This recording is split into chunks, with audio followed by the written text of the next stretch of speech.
Let's talk shop, the new shop, the old shop, the future shop, the shop that it will be. Are we calling it ink and asphalt? It would be cool. Yeah. It would be cool. Ink and asphalt. I mean, we could change the name, but I mean that is our biggest goal, biggest project that we are right now. If we called it Saint Anne Tattoo Shop. We could call it St. Anne's Tattoo Shop. Easy. It wouldn't be. But then we'd have ink and asphalt on the wall, nice and large. Yeah, well, we got ink and asphalt. We have, maybe people out there that you guys can have some ideas. Like what ink and asphalt is kind of cool because that's what we're doing. The big trip from August to October, and we do ride bikes. We do tattoo. Unfortunately, it's a nice name. It is a nice name. It's a good name. It's a good name. But yeah, so we got the shop now, and we got the shop now. There's gonna be some changes to a lot of things. Yeah. The look, where it's going. The look is going to be great. I mean, we've got large walls that we're going to do art on. I'm excited about getting back to the art part. I find that since I started tattooing, I never really had much of an opportunity to take a step back just to focus on other medium. The only time I did was during COVID, because that's when I had time. See, that's opposite to me. I didn't have time during COVID. I was, except when they forced us to stay home. Yeah, no, but that's what I mean. Well, I was selling shirts. Okay. I was selling and delivering shirts and selling, like hoodies, shirts, hats. I mean, I kept myself busy. There wasn't a whole lot of time. I did do some airbrushing, the dog portraits. I drank beer every day and played video games. It was like I was 20 again. Is that why you got so big? If I wasn't the only one. Plus the gyms were closed, so you can't blame me. It's true. It's true. So, all right. So, talk about the plans for the shop. Like, what's your ideas? What are you seeing? Well, the main thing is the layout. I've always, in my old shop, I had like a nice little lounge type area. I was really, really proud of that, just because when clients walked in, they were all like, "Oh, it's nice and comfortable." And I'm the type of guy that I'm a family guy myself, so I don't mind when families come, people bring their kids. Well, it's a whole lot easier when you have that space. Yeah. For the people that bring friends. Yeah. They have a place to go and sit down like instead of being now, right there beside you. I've got 2 couches surrounding my chair, which I'm not crazy about. It limits the amount of space they have to move around. Oh yeah, I'm like trying to. Do you feel claustrophobic? I'm not claustrophobic. I just like it is crowded. I am. I can't. Yeah. Too close. I can maneuver, but it's not, like I'm not happy about it. No. But anyway, like those couches are moving. We're going to separate. We're going to have a designated area just so I can eat my KFC in peace. I'm not standing while I'm doing it. That would be cool. That would be cool. But no, just to compare to my old studio, like I had that separate area, nice and comfortable. Had a nice big beanbag chair, which I'm bringing back. Good. Had a nice coffee table. Had my couch there. It was a nice place, like even after the tattoo, where you could just sit, chill. Well, and I've always liked that. Well, listen, when I left Expressions a long time ago, and I moved into the basement of my house, which a lot of people did think was okay, but it was a full working shop. People loved it. It was clean. It was there was places for people to sit. There was chairs, there was couches and stuff like that. And then when I opened up my own shop, there was an area for people to sit. I had 2 couches, tables, they could sit down and talk. Yeah. It's a whole lot easier when you have that place. And like you said, it's almost homey. You come home. I've never seen a problem of having an area like that. I know like a lot of shops are against that. And I understand why. Because you could have lazy artists that just sit there and it doesn't look good for business for a walk-in shop. Well, that's going to be me. Yeah. I'm going to have a snooze on the couch now. That's fine with me. And but I just found that like having that area as a nice welcoming thing for clients, but also a nice comfortable thing for us because we're going to be spending most of our time there. Well, we're not going to spend all of our time there tattooing. We will be drawing. Exactly. We will be doing other things. I mean, I think what's nice about all of this right now is we're going into this as a team, but we both have the same kind of direction that we want to take things, Yeah. or how we want it to look or work. And it's really easy to navigate those two dreams, I guess, if you want to put it that way, toward one goal. Yeah. You like the lounge area. I like a lounge area. We're setting up this shop so that we're going to have our tattoo spaces, place to showcase everything we do. We're going to have an area where we can do podcasts. Like, unfortunately, this podcast, this video is done in my basement right now. We're a little crowded. This is what an airbrush station looks like. We always somehow end up in Kevin's basement. We always end up in my basement for some reason. He lures me here. But he lures me to his basement when he wants to teach me things. I told him, I said, Beware. But, so we're going to have the airbrushing. We're going to have the digital art. We're going to have a podcast place. We're going to have merchandise. We're going to have a place that we can actually take videos of clients on a couch and talk to a client. That I'm super excited too, just because like I feel I've always felt the best part, besides obviously the art of tattooing, was the conversation. Everybody is, whenever they ask me about my history of tattooing, Yeah. I always say like, I hated office work, office banter, hated it. Small talk, hated it. Oh, what would you do? What did you do last night? Oh, how was the weather? Oh, the traffic was really bad. You have nothing better to talk I about? hate that. I love the bare bones, like, why doesn't your dad talk to you? Like a real conversation. Yeah. So like even with a podcast, in which I've done with like some of my really good clients, like just to have a conversation and show like what kind of relationship you build with your consistent clients. Yeah. Even new clients, like you never knows who's going to walk in the door and you connect with. Oftentimes, because we spend hours with them, you connect really fast. It's nice that we can actually do this with the clientele.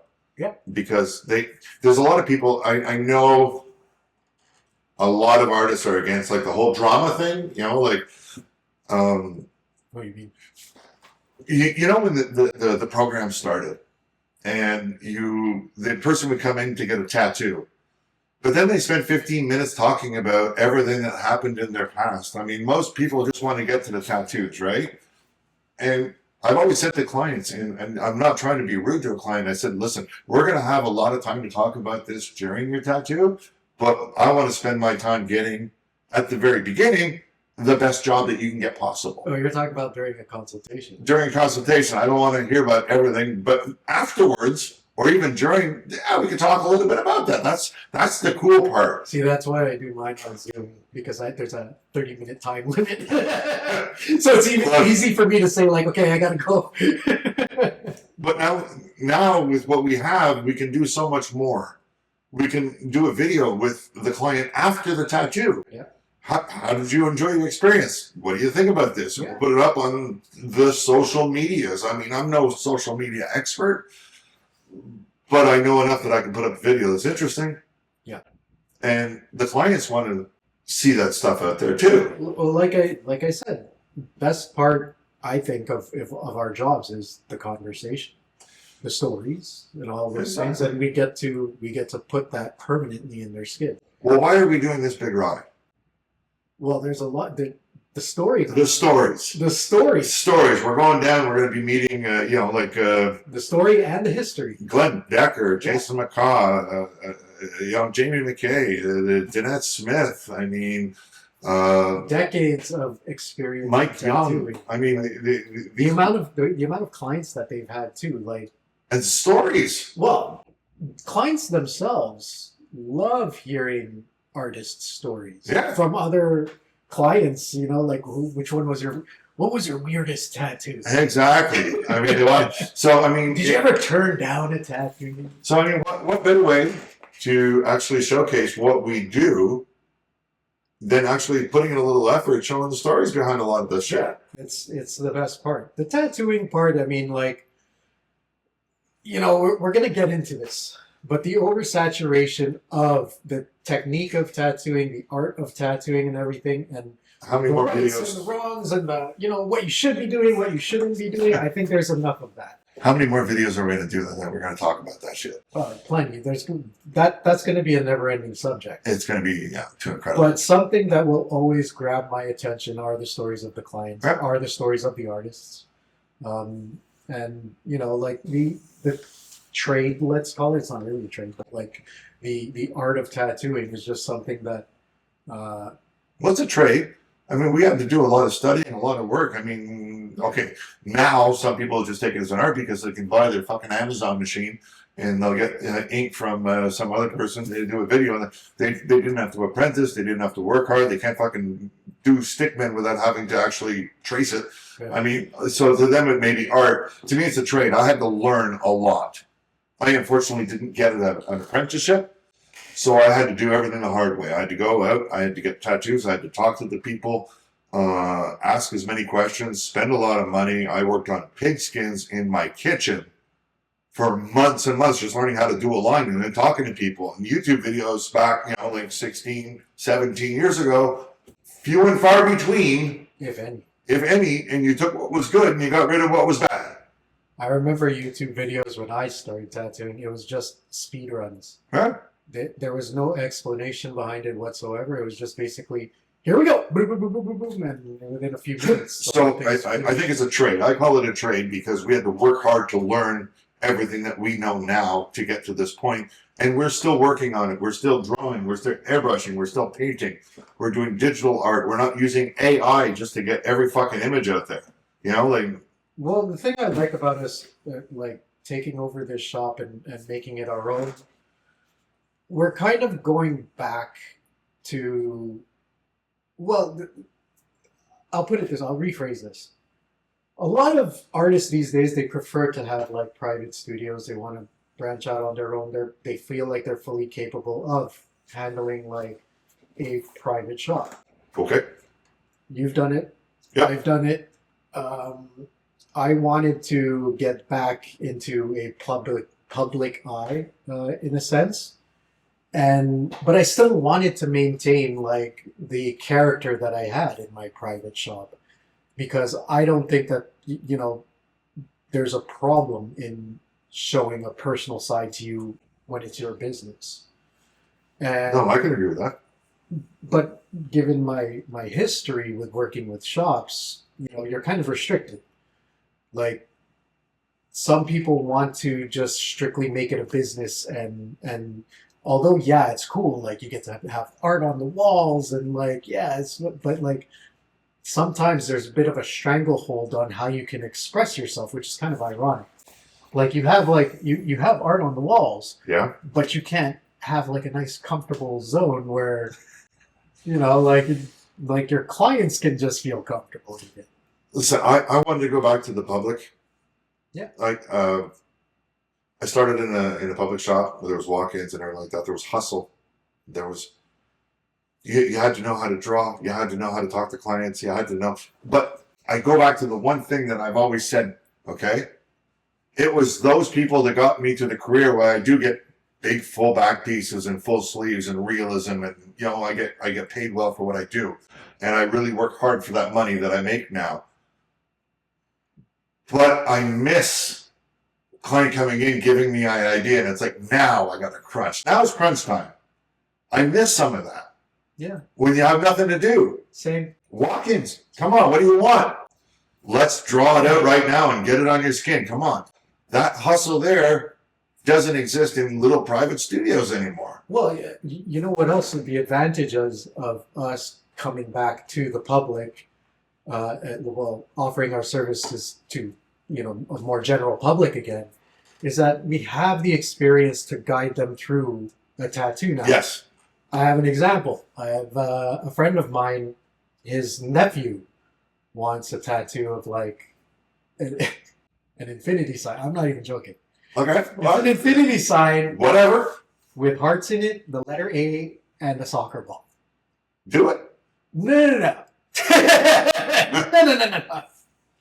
So you're going to practice your skill and trying to motivate him for something else. No, but this is the thing. This is what I mean by using our experience. I've done tattoos like that when I was working at a shop. Yeah. And it was very simple. Back then, you're trying to prove yourself. Like you said, there's a hustle there.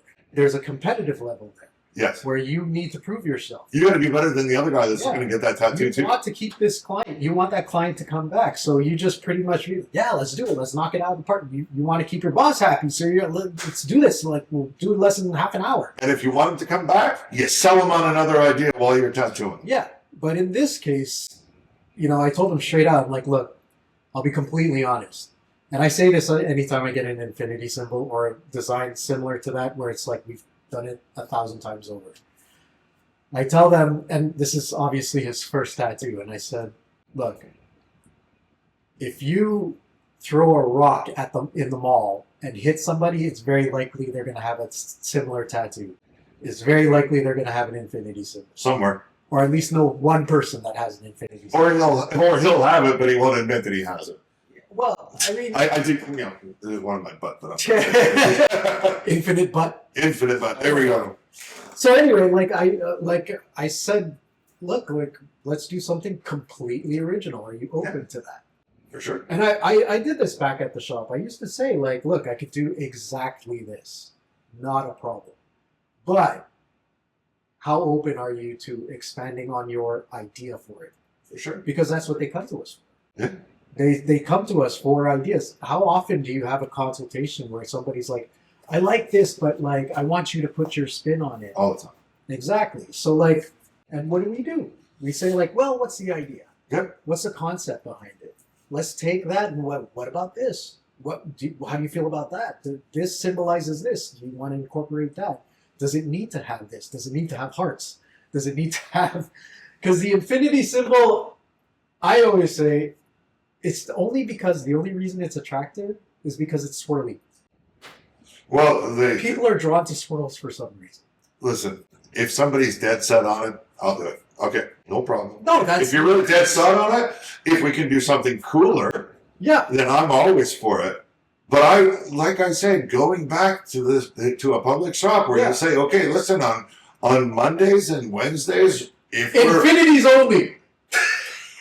Maybe not to that extent, but I would say, like Mondays and Tuesdays, walk-ins completely available. Mondays are going to be art days. Yeah.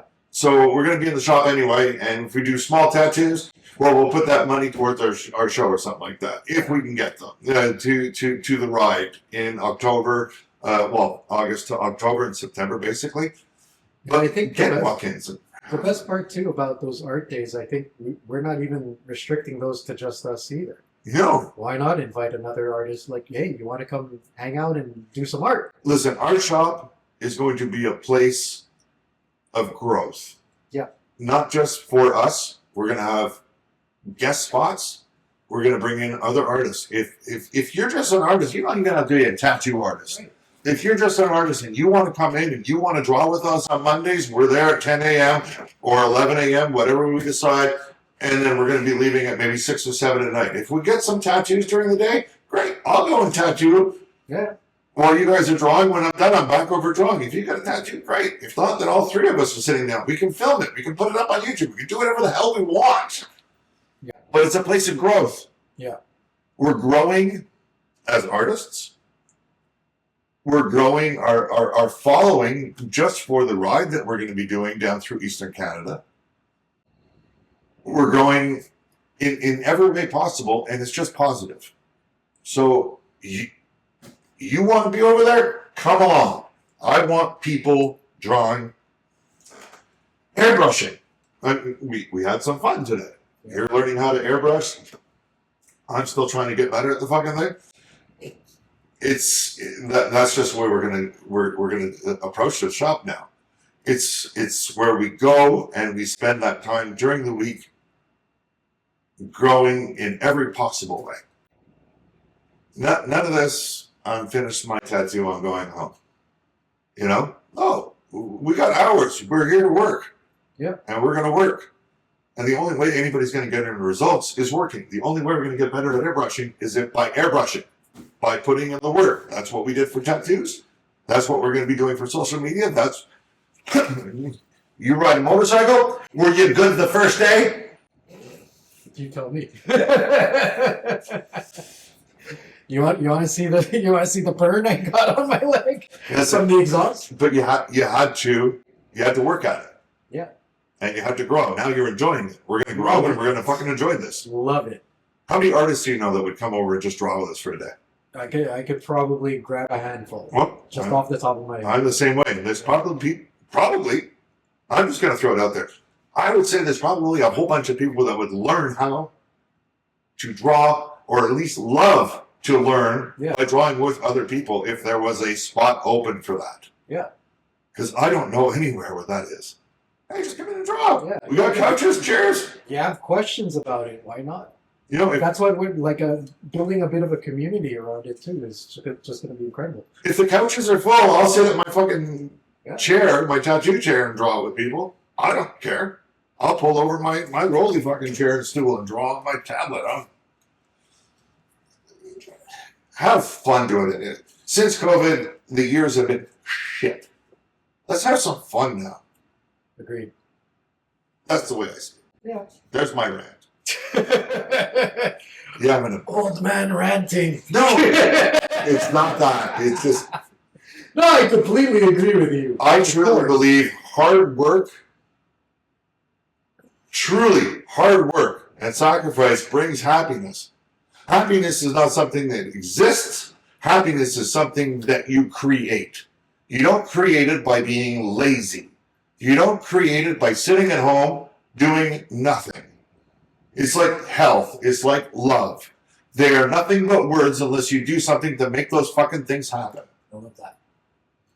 But it's a very it's very reflective of my tattoo career path. Yeah. Because and I'm sure yours too. Yeah. And I've met a lot of tattoo artists just because, and I have this discussion a lot when it comes to just career. If you're going to do something for the rest of your life, why not love it? Because if you're not going to love it, you're not going to put your all into it. And don't you want to? Don't you want to enjoy what you're doing? Don't you want to work towards something that, you're passionate about? Listen, when I was young, it was really simple. Okay? If you're going to do something, do it well or don't do it. Yeah. It's that simple. Put the effort in to get good at it or don't do it at all. Yeah. Find something else. I mean, if you don't like fly fishing, don't do it. Don't do it. I love fly fishing, but just don't do it. Just because somebody else is doing it doesn't mean it's going to be great for you. Here, great example, the airbrushing. Yeah. I wanted you to start on this one. We're having some difficulties with this one. Yeah. It wasn't working well. I gave you another one, which I thought would be harder. You actually enjoyed that one way more. This one's good, but we don't even think about this fucking one anymore. It's gone. Yeah. Because who knows? Maybe I'll learn enough to come back to that. Because that's what happened with tattooing too. It's I tried a few machines and people have said this one works great, this one doesn't. And I tried it. I'm like, oh, maybe this one works better for me. I'm going to continue using that. And sometimes I'll jump back to a machine that I haven't used in a while. I'm like, oh, I remember this. And it's like, okay, yeah.